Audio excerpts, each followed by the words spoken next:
வணக்கம் நண்பர்களே, இது உங்கள் நேச்சர் எக்ஸோடஸ் யூடியூப் சேனல் மூலமாக உங்களை வரவேற்கிறோம்.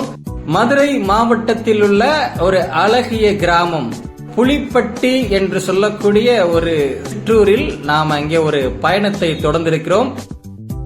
இந்த கிராமத்திற்கு அருகே உள்ள மலைதான் புலிமலை என்று சொல்கிறார்கள். இந்த மலையிலேயும் வரலாற்று மிக்க சின்னங்கள் இருக்கிறதாகவும் இங்கு ஒரு புலி வாழ்ந்ததாகவும் முன்னோர்கள் சொல்ல கேட்டு நாங்கள் வந்திருந்தோம் நண்பர்களே. அதைத் தொடர்ந்து இப்ப அதனுடைய அடிவாரத்துக்கு நாங்கள் வந்துவிட்டோம். இப்போ இந்த மலையில் மேல் நோக்கி நாங்கள் பயணப்பட போகிறோம். வாங்க நம்ம மேலே சென்று அந்த புலி குகை என்று சொல்லக்கூடிய அந்த பகுதியை நாம் பார்வையிடலாம். இந்த மலையில் ஏறி செல்வதற்கு எந்தவித படிக்கட்டுகளும் கிடையாது. இது ஒரு செங்குத்தாக ஒரு சாய்வுதளம் உள்ள ஒரு மலையாகத்தான் இருக்கிறது.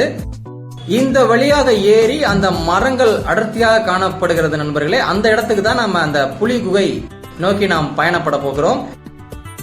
இப்ப பார்க்கிற இந்த பகுதியில் தான் ஏற வேண்டும். மிகவும் கவனத்துடன் தான் ஏற வேண்டும் நண்பர்களே. அதற்கு கீழே பார்த்தீங்கன்னா ஒரு அழகிய தாமரை குளம் இருக்கிறது. எப்போதுமே வற்றாத இந்த குளம் நல்ல தூய குடிநீராக இந்த ஊர் மக்கள் இதை பயன்படுத்துகிறார்கள். இதிலிருந்து நம்ம மேலே ஏறி செல்ல வேண்டும். சரியான வெயில் நாங்கள் இந்த பயணத்தை தொடங்கும் போது பாறைகள் மிகவும் சூடாகத்தான் இருந்தது நண்பர்களே. இப்போது நாங்கள் மேல் நோக்கி பயணப்பட்டு கொண்டிருக்கிறோம்.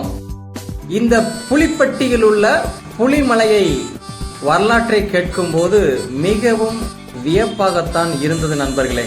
அதாவது இதன் அடிவாரத்தில் கண்ட அந்த தாமரை குளத்தில் அதன் அடிவாரத்தில் ஒரு புலி இறந்து கிடந்ததாகவும் அதன் முன்பகுதியில் ஒரு நாய் இறந்து கிடந்ததாகவும் இந்த ஊர் மக்களுடைய முன்னோர்களின் கருத்தாக சொல்லப்படுகிறது.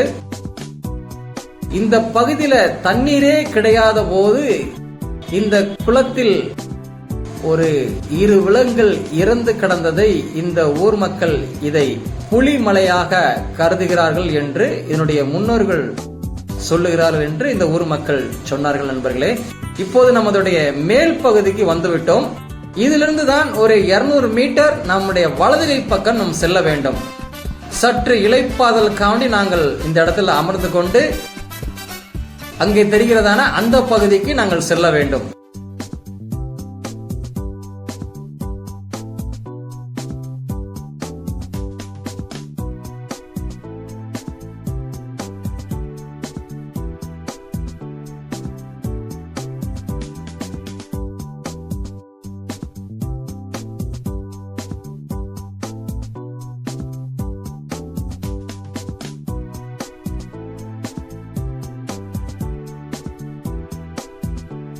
ஒரு வழியாக நாங்கள் அந்த பகுதியினுடைய இறக்கத்திற்கு வந்துவிட்டோம்.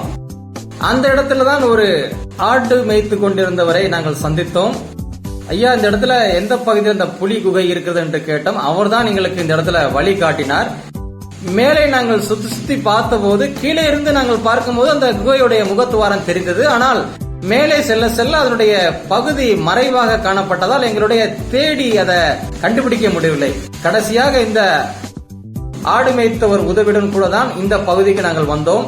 ஆனால் இந்த புலி குகைக்குள் ஒரு இறங்க முடியாத ஒரு பகுதியாகத்தான் இருந்த நண்பர்களே. அதாவது இந்த மாதிரி இருக்கு, ஒரு வழுக்கு பாறை கொண்டுதான் இருக்கிறது. இதில் அந்த கொடிகளை பிடித்துத்தான் இறங்க வேண்டும் என்று சொல்லுகிறார்கள்.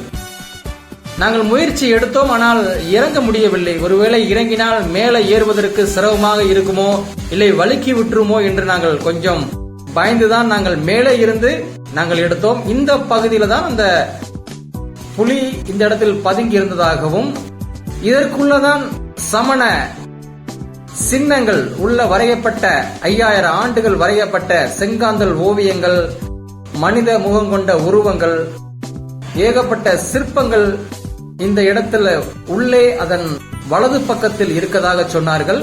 ஆனால் எங்களால் உள்ள இறங்க முடியவில்லை நண்பர்களே. இந்த மலையின் தொடர்ச்சியாக இதற்கு பின்புறமும் அதனுடைய 2ஆம் புலிமலை இருக்கிறது என்றும் சொல்லுகிறார்கள். அதிலேயும் சமண படுக்கைகள் மற்றும் ஓவியங்கள் இருந்ததாகவும் இந்த ஊர் மக்கள் சொல்லுகிறாங்க. ஆனால் வழிகாட்டுதலுக்கு எங்களுக்கு சரியான ஆட்கள் அங்க இல்லை நண்பர்களே.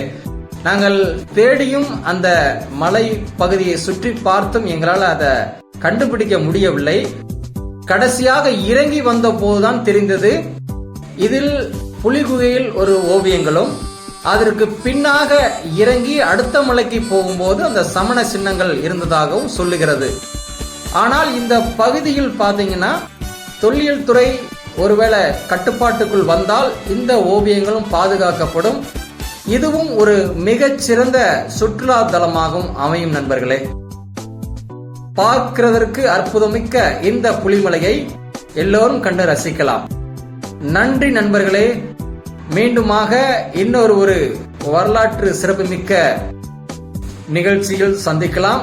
நன்றி கூறி விடைபெறுகிறோம்.